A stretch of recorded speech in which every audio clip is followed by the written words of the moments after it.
Olá pessoal, tudo bem com vocês? Nesta nossa aula, vamos aprender aqui um assunto muito interessante, onde ele trata dos ângulos e os seus elementos, tá? Primeiramente, vejamos aqui a nossa definição. Ângulo é a abertura formada por duas semirretas que possuem um extremo comum que se denomina vértice.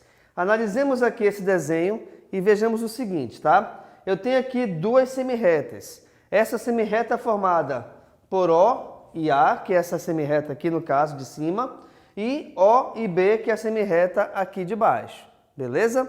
Sendo que o ângulo, ele depende dessas duas semirretas e automaticamente também ele depende do vértice, que nesse caso aqui, o vértice é esse ponto O.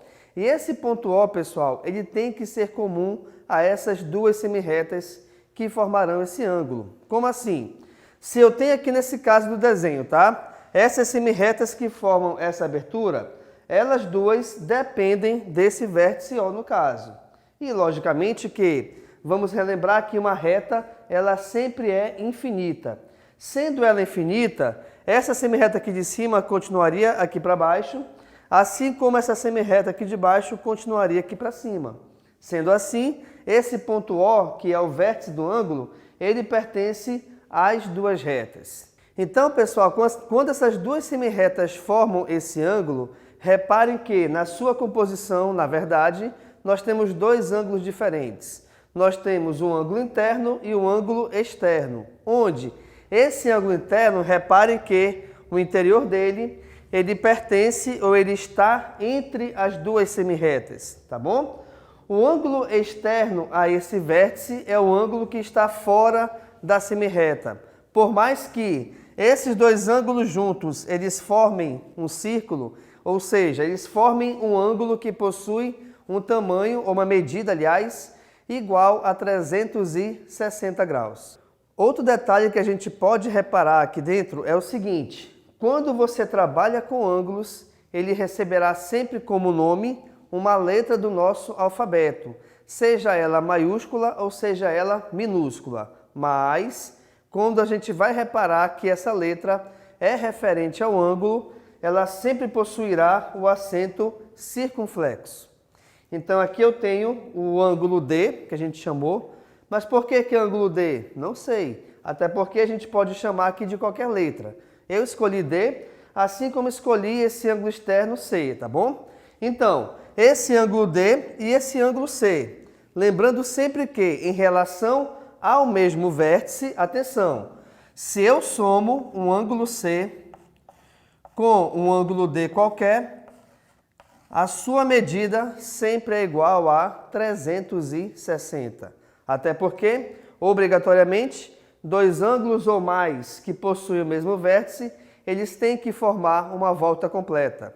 Essa volta completa sempre possuirá a sua medida igual a 360 graus, beleza? Outro detalhe importante também é o seguinte, pessoal, nem sempre ou não necessariamente a gente só trabalha ângulos na geometria. A gente pode utilizar também na posição cartográfica, por exemplo, né? Onde na aviação ela é bastante utilizada para localizar, de repente, aviões ou quaisquer outros objetos que estejam no céu, tá bom? E aí é utilizada a seguinte nomenclatura. Eu tenho algum valor em graus, algum valor em minutos e algum valor em segundos. Como assim, professor? Eu tenho aqui, ó, um valor graus, um valor em minutos e um valor em segundos. Então, pessoal, essa bolinha aqui significa, vou colocar aqui embaixo para você, graus. Este único tracinho significa minutos. E estes dois traços significam segundos. Belezinha?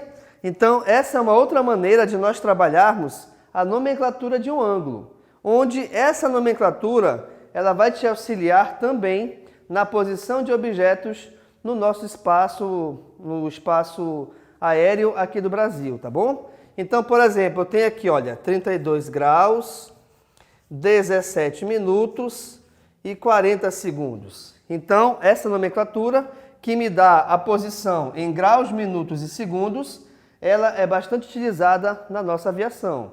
Lembrando também que não necessariamente ou não obrigatoriamente eu tenha que ter esses 3 valores. Agora, não possuindo um deles, sempre essa exclusão, digamos assim, ela virá da direita para a esquerda. Como assim, professor? Eu posso não ter segundos? Posso. Aqui poderia então ser 32 graus e 17 minutos. Eu posso não ter minutos? Posso. Só que eu posso não ter minutos, contanto que eu também não tenha segundos. Tá legal? E o único valor, o único elemento que deverá sempre existir no ângulo é o seu valor numérico em graus. Isso não pode deixar de existir, tá? Então o ângulo tem que ter o seu valor numérico em graus. Belezinha? Outra coisa importante também, como eu falei agora há pouco, para um ângulo existir, ele sempre tem que ter qualquer abertura, por mínimo que seja, em relação às suas 2 semirretas. Mas, professor, eu posso ter alguma situação em que não há abertura entre as semirretas? Com toda certeza, mas não havendo abertura, isso quer dizer que essas semirretas são chamadas de coincidentes, ou seja, elas estão na mesma posição, mais ou menos assim. Se eu tenho qualquer abertura, aqui já vai aparecer um ângulo, tá?